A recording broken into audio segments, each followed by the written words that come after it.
안녕하세요. 서초구청입니다. 이 영상은 서초구의 공인중개사님들과 구민을 위한 교육 영상으로 성실 정확한 중개 업무 수행에 도움이 되기를 바라며 교육을 시작해 보겠습니다.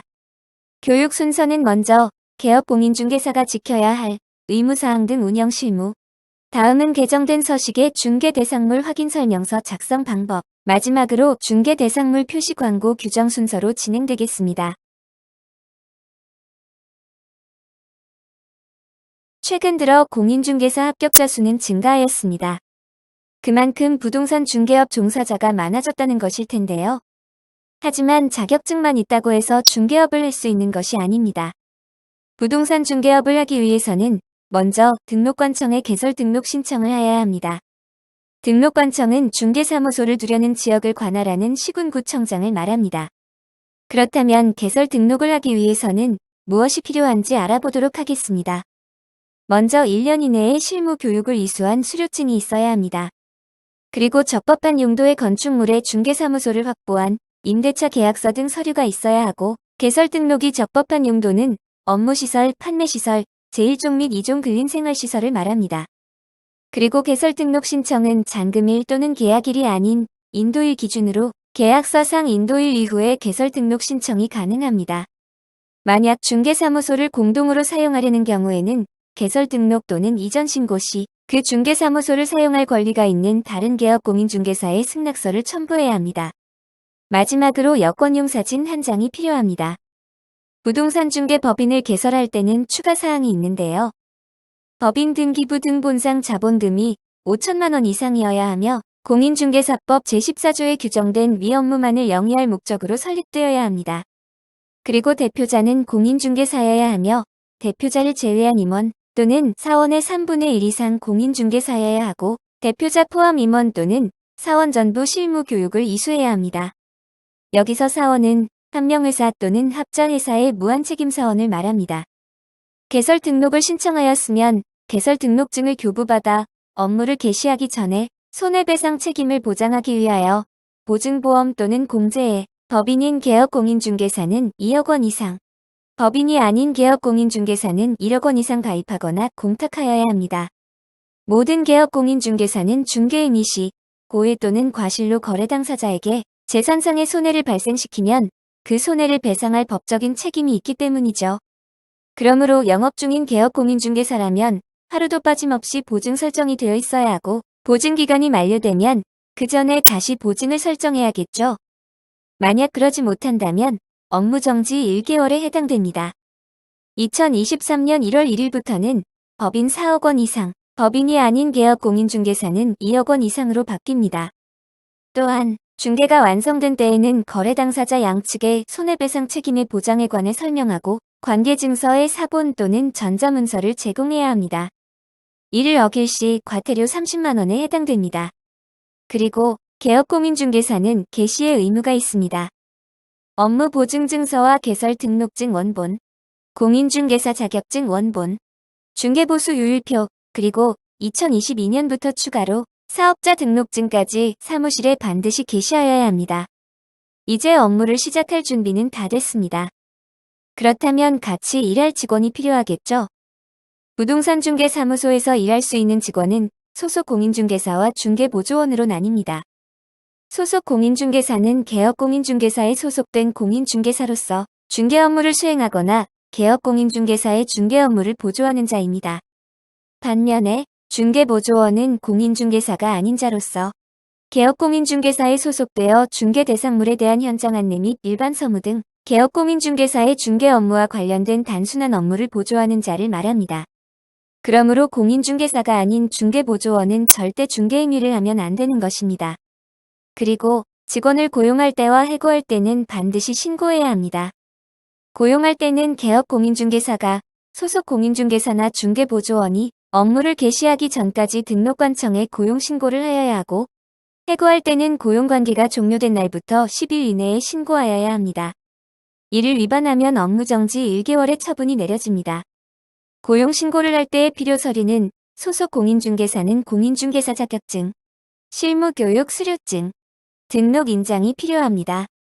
소속 공인중개사가 주도적으로 중개를 했을 시 개업공인중개사와 함께 서명하고 등록된 인장으로 날인하여야 하기 때문입니다. 중개보조원은 직무교육 수료증이 있어야 하며 고용 및 해고 신고는 정부 24에서도 가능합니다. 개업공인중개사는 휴업, 폐업, 재개업 또는 휴업기간 변경 시에도 등록관청에 신고를 해야 합니다. 휴폐업 신고 시에는 신고서와 함께 중개사무소 등록증 원본을 등록관청에 반납하여야 하며 중개업을 재개하려는 경우 반드시 재개업 신고를 하여야 하고 재개업 신고 시 중개사무소 등록증을 돌려받게 됩니다. 휴업을 할 때 주의해야 할 점은 휴업은 6개월을 초과할 수 없으며 휴업을 하는 경우에도 사무실 확보와 개시 임무 등 중개사로서 의무는 다해야 합니다. 마지막으로 서초구에서는 개업공인중개사 신분증 달기를 하고 있어 개업공인중개사는 업무 시간에는 반드시 착용해 주시고 휴업과 폐업, 타구 이전 상호 변경 시 반납하여야 합니다.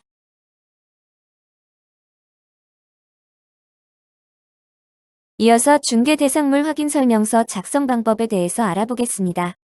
개업공인중개사는 중개가 완성되기 전에 중개대상물에 대하여 의뢰인에게 설명하고 확인시켜줘야 합니다. 그리고 확인설명사항들을 서면으로 작성하여 교부하고 보관하여야 하는데 이 서류를 중개대상물 확인설명서라고 부릅니다.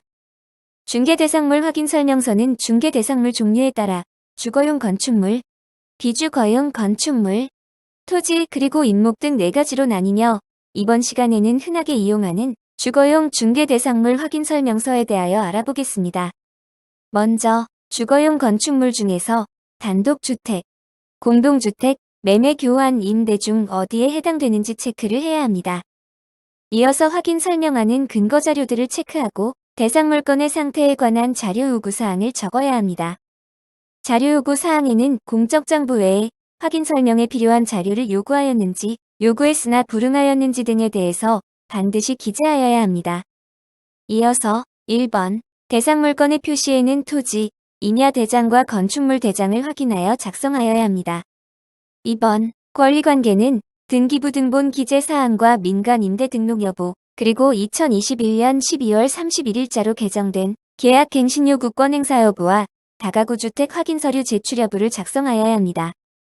계약갱신 요구권 행사 여부는 주택임대차 보호법의 적용을 받는 주택으로서 임차인이 있는 경우 매도인 임대인으로부터 계약갱신 요구권 행사 여부에 관한 사항을 확인할 수 있는 서류를 받으면 확인에 표시하여 해당 서류를 첨부하고 서류를 받지 못한 경우 미확인에 표시하며 임차인이 없는 경우에는 해당 없음에 표시합니다. 이 경우 개업공인중개사는 주택임대차 보호법에 따른 임대인과 임차인의 권리 의무 사항을 매수인에게 설명해야 합니다. 다가구 주택 확인 서류 제출 여부는 대상 물건이 다가구 주택인 경우로서 매도인 임대인 또는 개업공인중개사가 주민센터 등에서 발급받은 다가구 주택 확정일자 부여 현황이 적힌 서류를 제출하면 제출의 표시, 제출하지 않은 경우에는 미제출의 표시, 다가구 주택이 아니면 해당 없음에 표시하고 그 사실을 중개 의뢰인에게 설명해야 합니다. 3번 토지 이용 계획, 공법상 이용 제한 및 거래 규제에 관한 사항은 토지 이용 계획 확인서 등 서류를 확인하여 작성하되 임대차인 경우에는 생략 가능합니다. 4번 입지 조건은 거래 물건의 현재 상태를 확인하는 것으로 도로, 대중교통, 주차장, 교육시설, 판매 및 의료시설이 주변에 입지에 있는지에 대하여 작성합니다.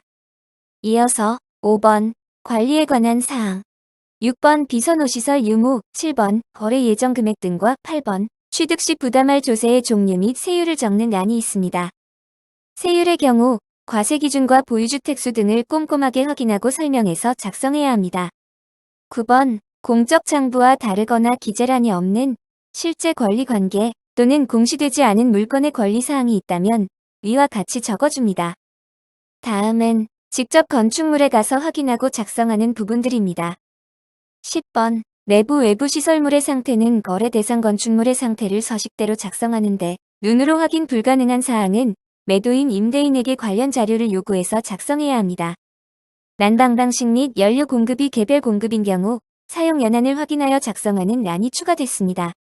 11번 벽면 바닥면 도배 상태, 그리고 12번 환경 조건을 확인 작성하는데 바닥면이 새로 추가됐습니다. 13번 중개 보수 및 실비 금액을 기재하는데 개업공인중개사와 중개의뢰인은 계약서 작성 전에 중개 보수에 대하여 상한요율 이내에서 협의하여 결정하고 그 내용을 확인 설명서에 기재하면 됩니다. 마지막으로 14번 거래 당사자 및 개업 공인중개사 확인 서명란으로 마무리됩니다. 이렇게 작성한 중개대상물 확인 설명서는 중개사무소에서 3년간 보관해야 하고 중개대상물 확인 설명서를 교부하지 아니하거나 보존하지 아니했을 때, 그리고 서명 및 날인을 하지 않았을 때에는 업무정지 3개월에 해당됩니다.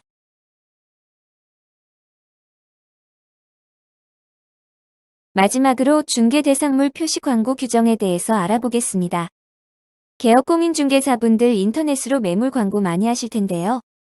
중개대상물에 대한 부당한 표시 광고와 관련하여 국토교통부에서 주관하는 모니터링 시스템이 강화되었습니다.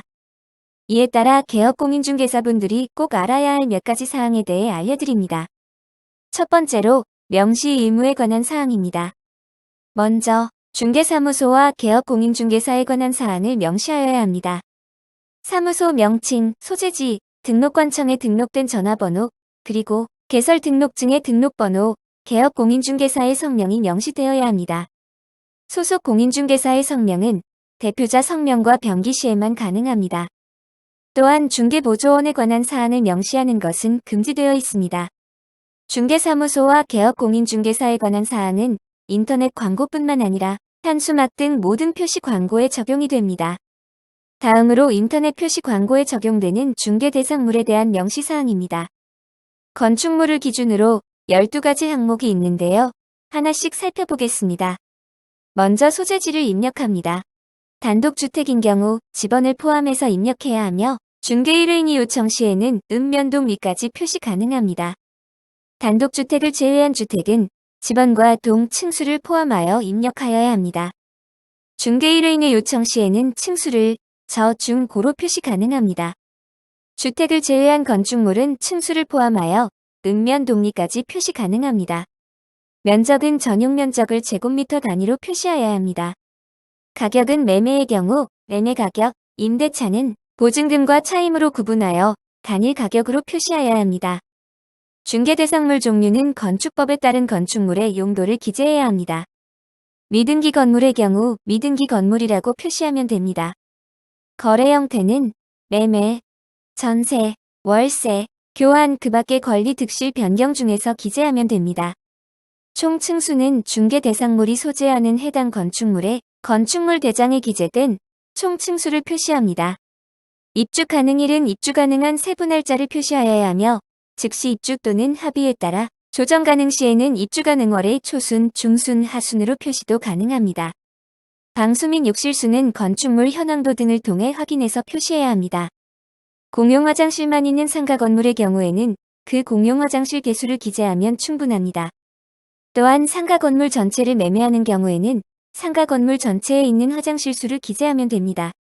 행정기관 승인일자는 사용 승인일, 사용 검사일, 준공인가일 중 선택하여 세부 날짜를 표시해야 합니다. 주차 대수는 가능한 총 주차 대수 또는 세대당 가능한 주차 대수를 기재합니다.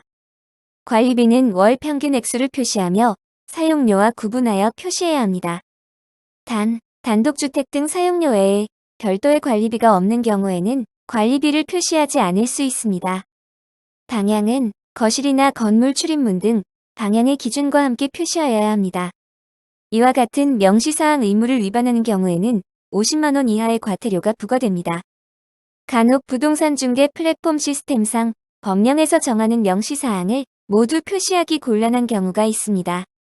그런 경우에는 플랫폼 내 상세 설명이 가능한 기입란을 통해 명시사항을 추가로 기재합니다. 따라서 중개 플랫폼 시스템과 관계없이 개업공인중개사가 소비자에게 법령에서 정하는 명시사항을 정확하게 모두 제공해야 합니다. 두 번째로 부당한 표시 광고에 관한 사항입니다. 중개대상물이 존재하지 않거나 집주인이 의뢰를 하지 않는 등 실제로 중개를 할 수 없는 중개대상물을 표시 광고하는 경우에는 부존재 허위의 표시 광고에 해당됩니다. 특히 계약이 완료되었으나 지체 없이 광고를 내리지 않은 경우에 대하여 집중 단속 중에 있어 계약을 하였다면 그날 바로 광고를 내려야 합니다. 또한 중개대상물의 가격과 면적, 그리고 사진 등 중개대상물에 대하여 사실과 다르거나 현저하게 과장하여 거짓으로 표시 광고하는 경우는 거짓 과장의 표시 광고에 해당됩니다. 이 같은 경우는 모두 공인중개사법 위반 행위이며 500만 원 이하의 과태료 처분을 받게 됩니다. 마지막으로 개업 공인중개사가 아닌 자는 중개 대상물에 대한 표시 광고를 해서는 안 되고 이를 위반하는 경우에는 1년 이하의 징역 또는 1천만 원 이하의 벌금에 처하게 됩니다. 각 사항에 대한 더욱 구체적인 내용과 토지, 임목, 공장 재단 등에 관한 명시사항은 국토교통부 주관 부동산광고시장감시센터에서 확인하실 수 있습니다.